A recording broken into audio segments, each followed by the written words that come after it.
전문가님, 반도체단에서 특히 눈에 띄는 쪽 YC 있어요. 오늘 10% 넘는 강세 계속 보여주고 있거든요. 사실 언제쯤 오를까 기다리고 있기도 했었고 전문가님의 공략주인 만큼 여기서 추가 전략 좀 받아가고 싶거든요.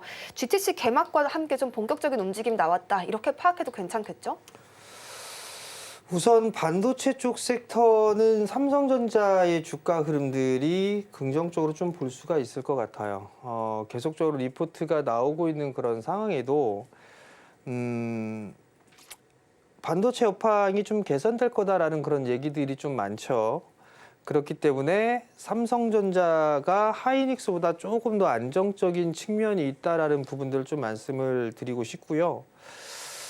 참 창피하게 5.78% 수익률을 갖다가 AS를 해드리기가 참 거시기 한데 소박하죠? 5.78%. 자, YC를 한번 볼게요. 차트를 좀 보면 아마 2월 중순경에 말씀을 좀 드렸을 거예요. 2월 중순경에 말씀을 좀 드렸었는데 반도체 쪽 섹터를 얘기할 때마다 이 YC에 대한 얘기를 계속 해드렸을 거예요.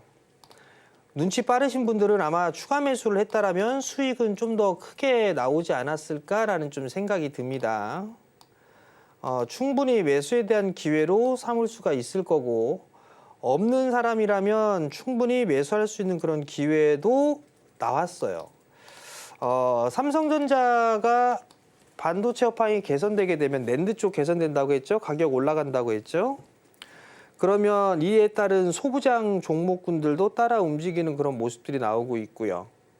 그리고 HBM 쪽에 있어서 퀄테스트가 삼성 쪽에 통과가 되는 그런 모습들이 나오게 된다라면 그에 따른 다른 종목군들까지도 움직임이 좀 나올 수가 있겠죠.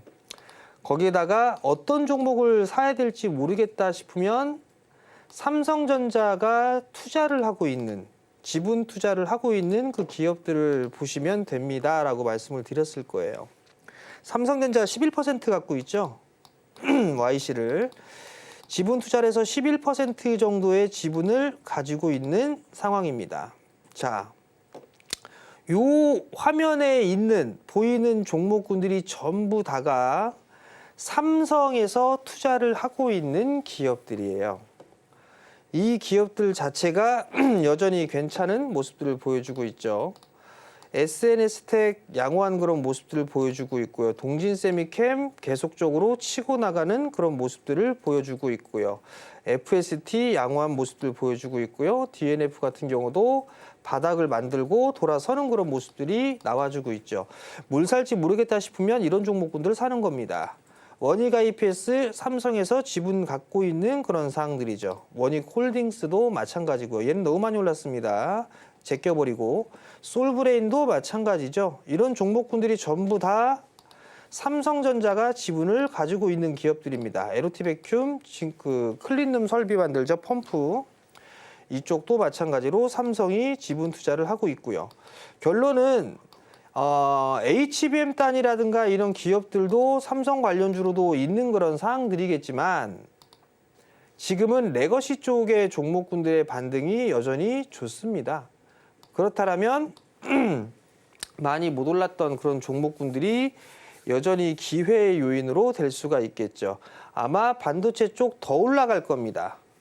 더 올라갈 거고 왜 올라가냐? 지수가 더 올라갈 거니까 반도체 더 올라갈 거다라고 말씀을 드리는 겁니다. 2700대 분명히 넘어갈 거라고 말씀을 드렸습니다. 올 한 해 동안 지수 상단은 2800대 정도 좀 보고 있다라고 말씀을 드렸고 그렇기 때문에 조정을 받을 때 접근을 하는 게 좋다. 이 점은 다시 한번 좀 말씀을 드려보도록 하겠고요.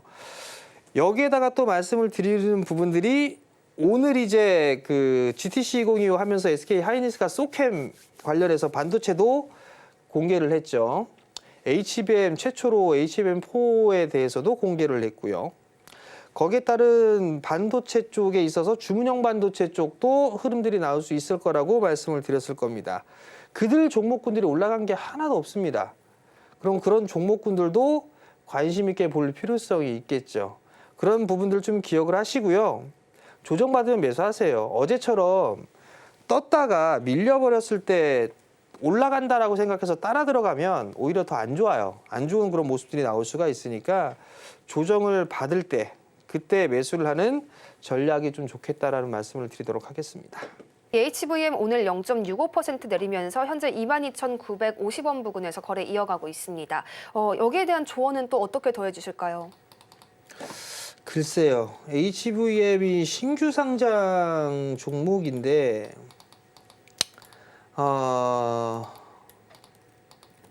우주항공 쪽 섹터입니다. 보호예수 물량은 이미 나왔고요.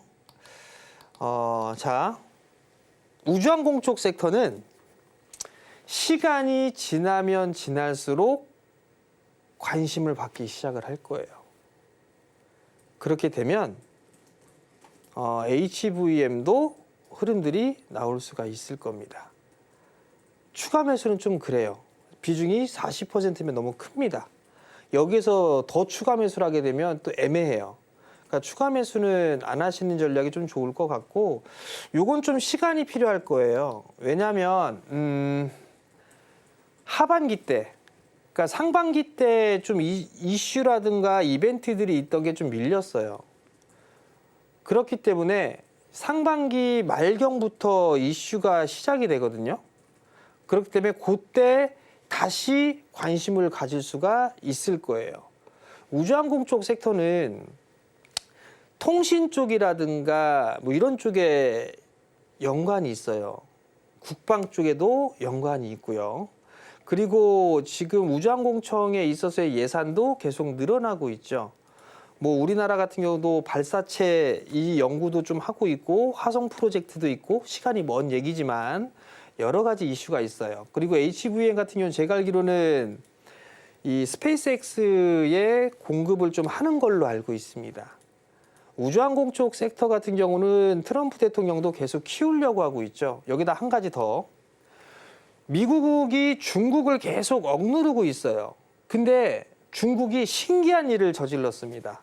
뭔 일을 저질렀냐면 미국 기업에 제재를 가했어요. 아마 신문 기사들 보셨을 겁니다. 몇몇 개의 기업을 제재를 가했어요. 근데 그 기업들이 대부분 우주항공 쪽에 있는 기업들입니다. 그만큼 중국 쪽은 우주항공 쪽에 자신이 있다는 얘기거든요. 그런 측면을 놓고 봤을 때 트럼프 대통령이나 머스크는 아마 우주항공 쪽을 계속 키울 수밖에 없을 거예요. 그런 이 부분들이 한국도 맞물려서 투자를 늘릴 수밖에 없고 성장을 해 나가는 섹터가 될 거예요. 그렇기 때문에 좀 지금은 보유를 해보는 전략이 좀 좋지 않나라고 보여지고요.